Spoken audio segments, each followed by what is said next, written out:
Olá, pessoal. Bom dia a todos. Como estão vocês? Satisfação estar aqui novamente com vocês para a nossa aula da semana. Essa é a nossa segunda aula da semana. E aí nós vamos dar sequência. Na aula passada, nós fizemos uma espécie de repasse e gêneros textuais e tipologias textuais, né? E agora estamos aqui de novo com língua portuguesa e nós vamos entrar propriamente dito num tema são gêneros, um determinado tipo de gênero textual, né, que é o editorial, faz parte da nossa sequência didática 10, né? Vamos tratar de editorial. Bom, os objetivos da aula: reconhecer os aspectos relacionados ao gênero editorial, identificar os elementos composicionais e estruturais do editorial. Ok? O nosso sumário, nós vamos passar algumas informações iniciais, reforçar informações, inclusive, da aula passada. Vamos falar alguma coisa sobre a aula anterior. No desenvolvimento, nós vamos falar sobre editorial, característica do gênero e questões sobre editorial. Bom, gente, olha só. Para esse tema editorial, a gente vai fazer um trabalho mais prático. Tá? Eu vou trazer pouca teoria e mais prática, com questões de vestibulares, questões de concursos. Tá? Através dessas questões, a gente vai aprender ou recordar melhor esse gênero editorial. Né? Quando vocês já devem ter passado por isso, pelo menos alguns de vocês, lá pelo nono ano, ou talvez antes, o oitavo, o sétimo ano, e aí quando a gente estuda editorial, né, naquele nível, aí a gente tem mais tempo, faz discussão em sala de aula, faz leitura de editoriais, constrói editoriais como trabalho em grupo ou trabalho de casa, né? E aqui no terceiro ano, nosso foco é um pouquinho diferente, né? Que aqui a gente já está visando questões de vestibular, questões de concurso. Então, a nossa prática aqui é mais voltada para essas questões e menos para realizar atividade desse tipo. Okay? Então, o nosso trabalho nessas duas aulas, essa e a próxima, vai ser mais voltado para a questão prática do editorial, voltada para as questões de vestibular e de concurso, ok? Olha só, e nessas informações iniciais, eu quero lembrar vocês com relação à A4, que vai acontecer semana que vem.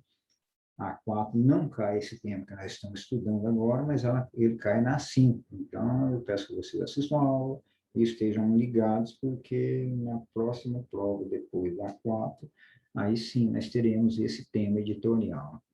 E na A4, que é a semana que vem, eu oriento vocês com relação a como fazer essa prova. Essa prova, o peso grande dela é um peso discursivo, as questões discursivas. Nós teremos duas questões discursivas, ou três, me falha a memória, mas as questões discursivas são importantes. E eu lembro vocês, mais uma vez, que para a gente se dar bem numa questão discursiva, não é escrever demais. Né? Então, tem aluno que fala assim, não vou escrever bastante, porque daí eu ganho bastante ponto. Ao contrário. Se você escreve muito, então o resultado é perder muito. Então, seja um objetivo. O que vocês precisam saber para fazer bem essa prova? Conhecer bem a primeira geração modelista, que é o que vai cair nessa prova, nas questões discursivas, o contexto histórico, as características, propostas, como que é a literatura da primeira geração modernista, quais são essas propostas que vieram lá da Semana de Arte Moderna e que a primeira geração teve o objetivo de implantar, aquela questão de combater as estéticas anteriores, as escolas tradicionais, né? As influências do pré-modernismo, das vanguardas europeias. Então, é preciso que vocês saibam, olhem o texto da primeira geração modernista e saibam interpretá-lo à luz das propostas que a primeira geração apresenta. Então, sejam objetivos. Nas questões discursivas, não escrevam mais que 5 linhas. E, olha, lembro vocês, no AVA, para quem está no remoto, vai fazer prova no remoto, no AVA, 5 linhas significa 50 palavras, tá? E aí você escreve aquela linha enorme, achando que aquilo é uma linha, aí escreve uma redação de 5 linhas, e isso é demais. Então, no AVA, considere 50 palavras é igual a uma linha. Então, dependendo do tamanho da tela de vocês, uma linha da tela de vocês vai dar mais de 100 palavras, mais de 2 linhas, ok? A gente tem que ser objetivo, responder com clareza e objetividade, ok? Bom, na aula anterior, nós falamos sobre tipologia textual, falamos sobre os tipos textuais, que são a narração, a descrição, né? Aí textos injuntivos, e essas questões da tipologia textuais, das tipologias textuais, e dissemos que tipo textual é diferente de gênero. Cada tipo textual pode ter vários gêneros textuais, né? Por exemplo, a narração pode ter vários gêneros, pode ter, por exemplo, romance, pode ter a carta, né? E a descrição também.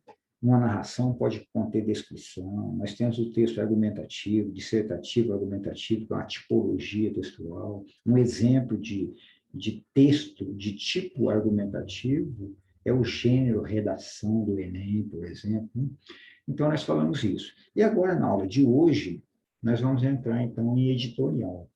O editorial, então, eu coloquei aqui para vocês a cara de um editorial. Nós não vamos ler esse editorial agora, vamos ler depois, mas só a cara. Coloquei só a fisionomia. Vejam só, nós temos aqui algo que é uma notícia, mas é uma notícia escrita pelo próprio órgão, né? pelo próprio veículo de comunicação. Então, nós temos aqui uma notícia. O Enem, leia redações nota 1000 da edição 2020 da prova. INEP divulgou espelhos da redação, ou seja, imagens digitalizadas do texto entregue no dia da prova. Notas saíram em março. Estudantes que tiraram nota 1000 compartilharam exemplos com o G1. Quem colocou? O portal G1, no dia 25 de maio de 2021. Né? Então, isso aqui é a cara de um editorial. Não vem escrito, normalmente não vem escrito na notícia que é um editorial. E aí é que é o problema. Nós precisamos identificar que aquilo é um editorial. Então, exatamente nessa aula, nós vamos passar por essas questões. Como que nós identificamos um editorial, mesmo que não esteja escrito lá que aquilo é um editorial, como é o caso dessa notícia que aparece aqui.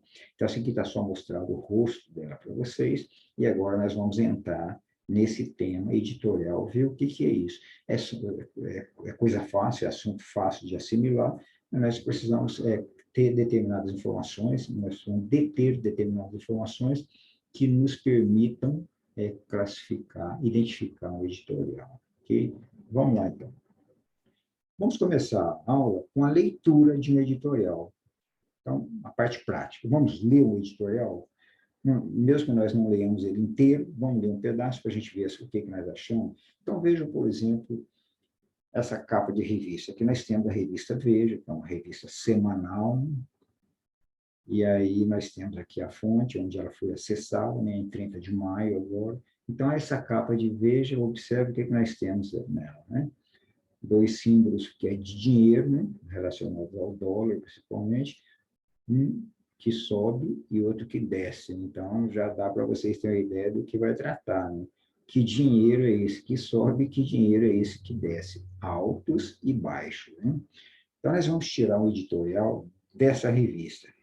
Então, vejam só. Economia, carta ao leitor. Carta ao leitor, a grande questão. Gente, aqui está a primeira dica para a gente do que é o editorial. Normalmente, carta ao leitor é editorial. E nós temos muitos veículos de comunicações que têm essa seção de carta ao leitor. Normalmente, a carta ao leitor é um editorial. Veja o que nós temos.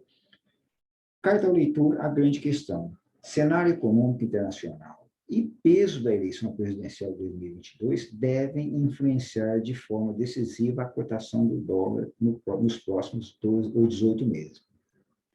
Olha quem que escreveu, gente. Põe atenção nisso aqui. Ó. Escrito por da redação. Da redação. Espera aí, tem um autor lá, tem uma pessoa que escreve texto que se chama da redação? Sabemos que não, né?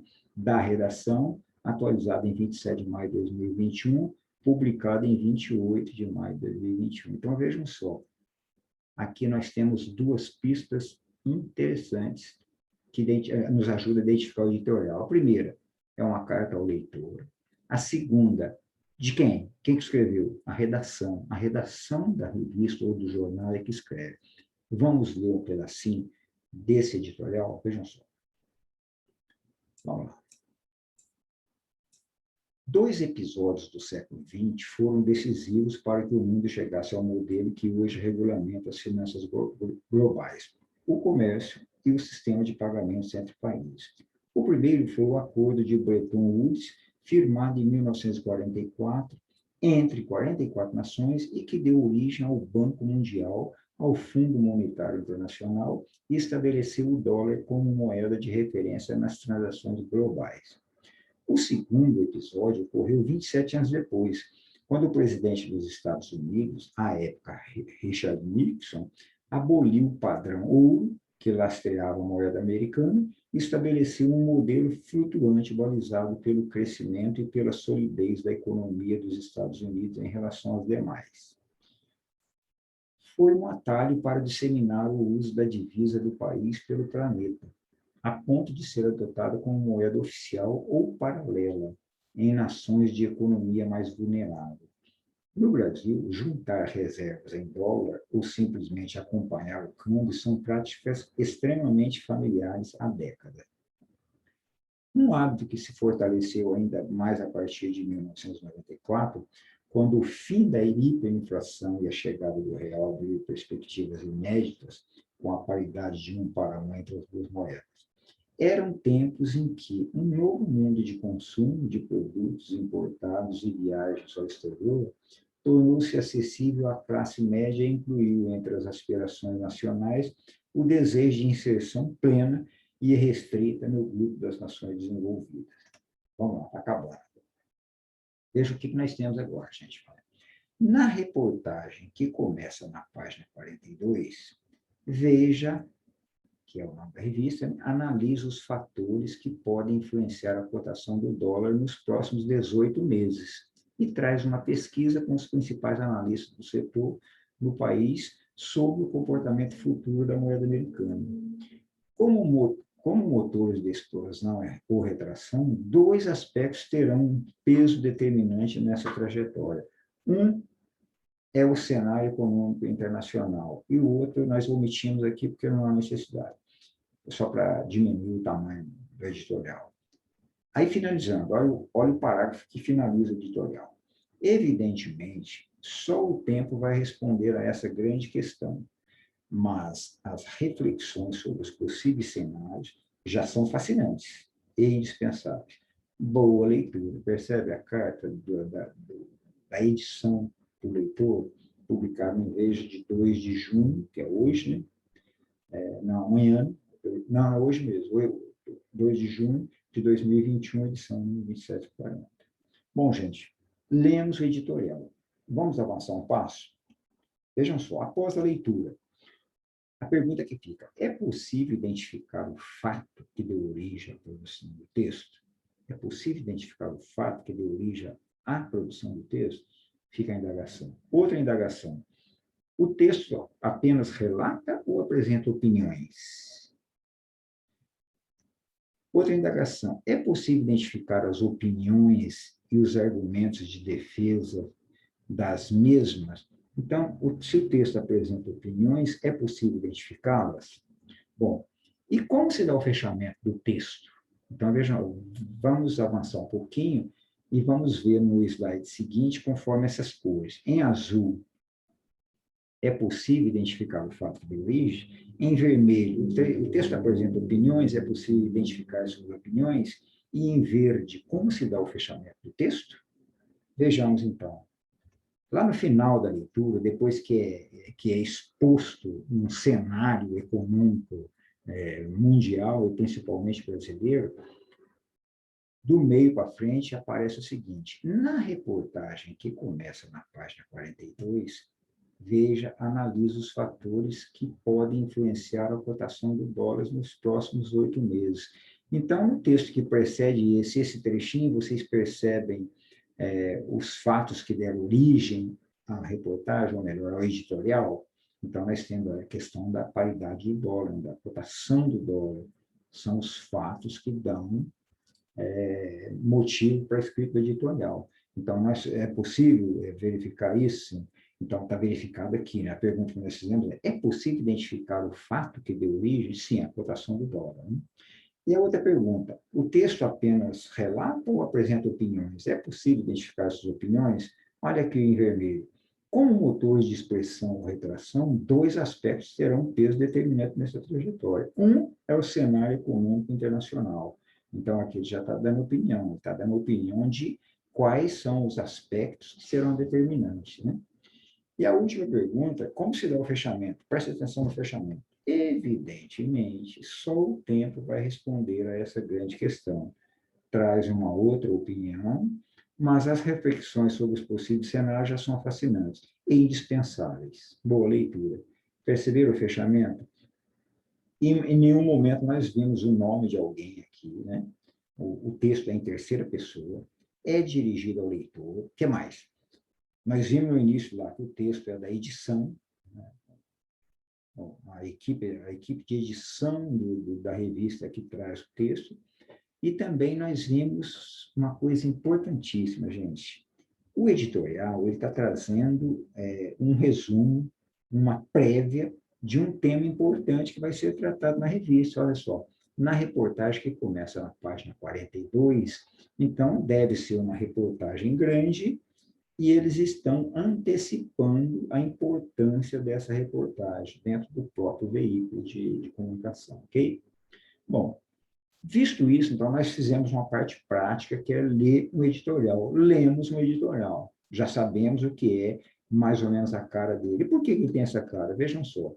O editorial, ele é um gênero textual do meio jornalístico que expressa a opinião ou ponto de vista do veículo de comunicação. Não é de uma pessoa, né? É de um veículo de comunicação. Normalmente é elaborado pelo editor-chefe e raramente vem assinado. Pode vir assinado? Pode, mas é raro vir assinado. O caso que nós vimos aí não veio assinado. Então, expressa o ponto de vista do meio de comunicação, do veículo de comunicação, é redigido pelo editor-chefe, normalmente resume o veículo, aquele periódico, ou então adianta algum tema importante que vai ser tratado nele, e normalmente não vem assinado. Então, vejam só, gente, aqui, nesse slide, estão as principais características de um editorial. Okay? Então, se nós sabemos isso, nós já estamos em condições de ir adiante. Vejam só, é comum os editoriais de revistas tratarem sobre temas abordados em matérias que a revista traz no seu interior. Opa, então é isso que nós vimos. Olha só, o editorial dessa revista que nós vimos trata de um tema que vai ser abordado dentro da própria revista, expondo a opinião de quem? Do veículo de comunicação sobre a questão. Então, é uma carta ao leitor, ou algo parecido, um artigo de opinião que vai falar sobre o tema mais importante daquela revista, ou daquele periódico, ok? Bom, visto isso, então, nós vimos 2 slides de teoria sobre o que é editorial. Vamos consolidar isso com questões de prova? Vejamos questões fáceis, mas que nos ajudam a fixar esses conceitos de editorial. Então, algumas questões de concurso. Veja essa, por exemplo. O deve ser aqui Universidade Federal do Tocantins, em 2012. Veja a questão. Em relação ao editorial, pode-se afirmar que ele é institucional, deve ser sempre assinado, é uma notícia interpretativa, não pode expor opiniões.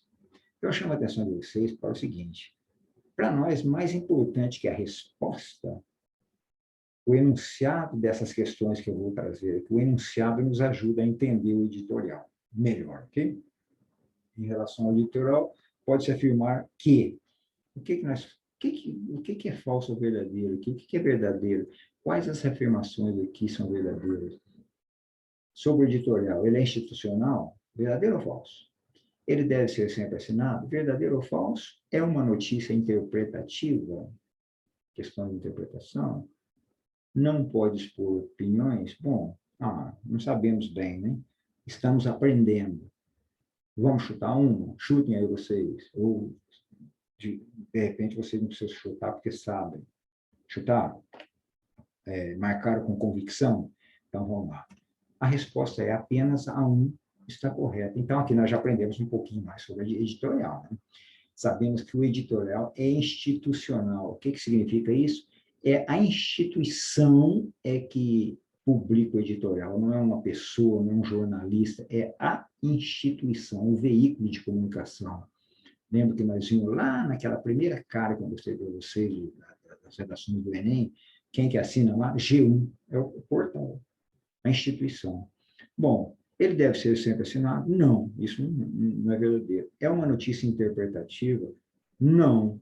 Não é interpretativa significa que o leitor vai interpretar a sua maneira? Não. É uma notícia objetiva sobre determinado tema, né? Não pode expor opinião? Ao contrário. Normalmente a instituição traz a sua opinião.